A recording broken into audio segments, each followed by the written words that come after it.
Hello guys, welcome back to my channel. Videos पिछले Monday को आने वाले थे पर वेडनेसडे को मुझे घर आना पड़ा तो मैं वीडियो रिकॉर्ड ही नहीं कर पाई, तो मैं मंडे को वीडियो डाल नहीं पाई, तो इसलिए सॉरी फॉर दैट। और let's start with this video. और वैसे भी लास्ट वीक मेरा लैपटॉप थोड़ा वर्क नहीं कर रहा था प्रॉपरली, कुछ ड्राइवर्स अनइंस्टॉल हो गए थे तो वो वर्क नहीं कर रहा था। एक तो इतनी गुस्सा आती है ना आईटी सपोर्ट वालों पे। अपने आप ही बैक एंड से मेरा लैपटॉप अपडेट कर दिया और फिर अगले दिन सुबह सारे ड्राइवर्स अनइंस्टॉल्ड हैं, मतलब ना कैमरा चल रहा, ना ब्राइटनेस सही से काम कर रहा, कुछ भी काम नहीं कर रहा।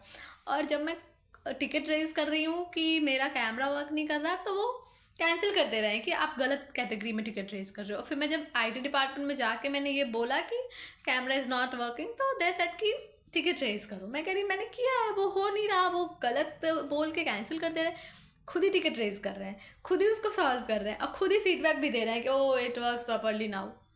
Bullshit, leave it. तो इस वजह से लास्ट वीकेंड वीडियो नहीं आ पाए।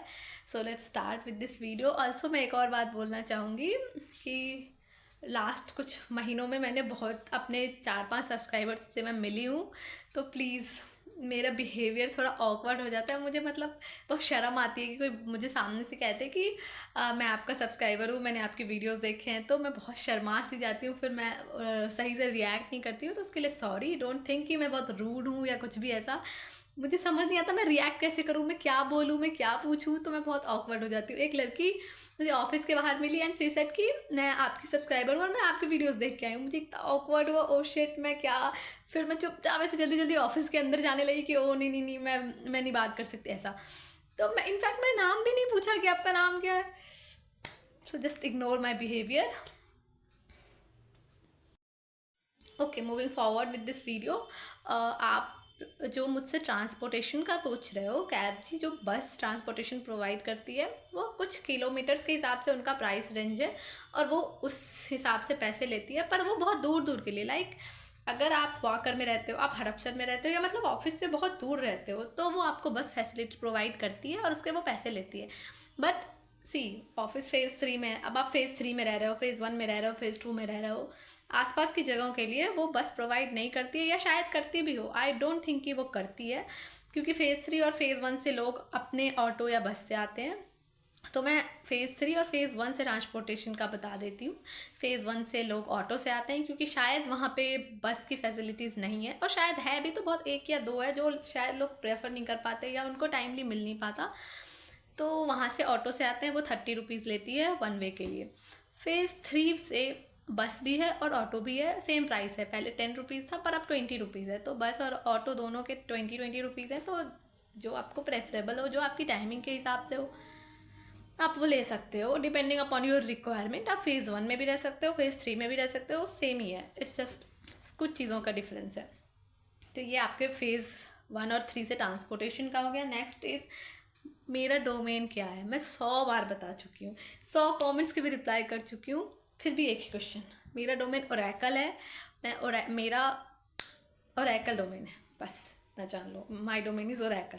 ओके ओके, मोस्ट इम्पॉर्टेंट, ये last week, in fact last week जितने भी कमेंट्स आए वो इसी टॉपिक पे आए हैं, बीजीवी बैकग्राउंड इनसफिशियंसी, वो मुझे भी आया था। तो let's talk about this. Okay, तो जो बीजीवी इंसफिशियंसी का है वो मुझे भी आया था। इनफैक्ट मुझे लगता है वो सबको ही देते होंगे बीजीवी इंसफिशियंसी वाला मेल कि आप जो एजुकेशन डिटेल है वो आपका इंसफिशियंट है। तो सी, वो जो मेल आता है बीजीवी इंसफिशियंसी का, उसके नीचे एक लंबा सा लाइन लिखा होता है, उसमें लिखा होता है कि for campus hire fresher of current year pass out go to education insufficiency.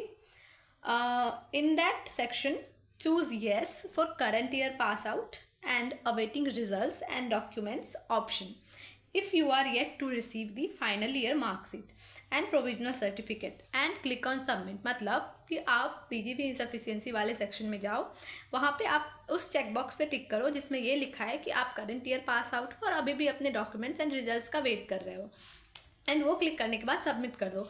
Do not click on insufficiency cleared until you upload the required documents.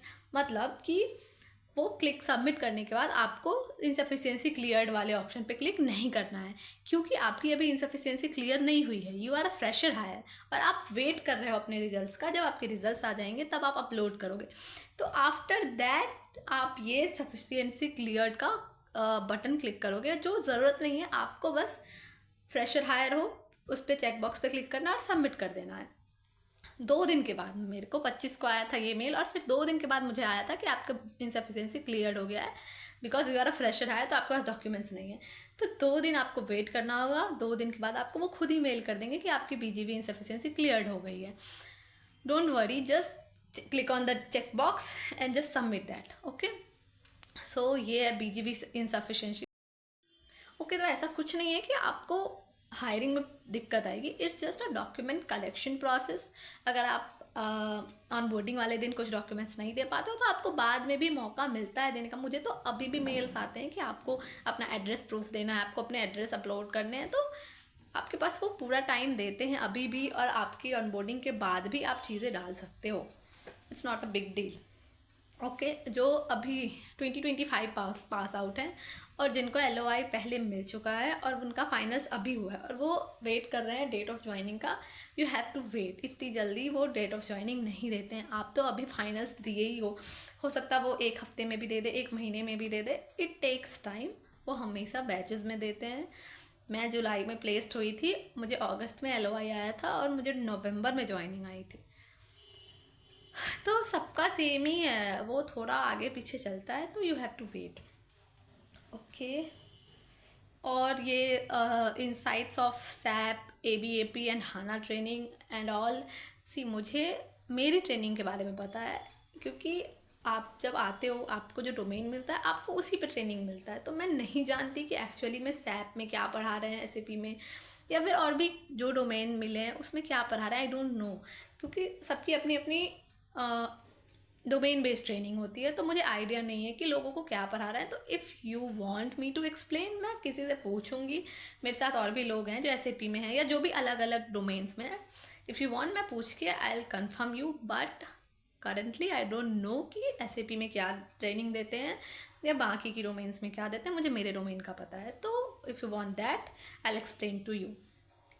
Okay, that's it for this video. If you want something more, you can comment down in the comment section, or you can ping me on the LinkedIn and comment in the comment section, or you can ping me on the LinkedIn. That's it for this video. Like, share and subscribe to my channel. Okay, bye.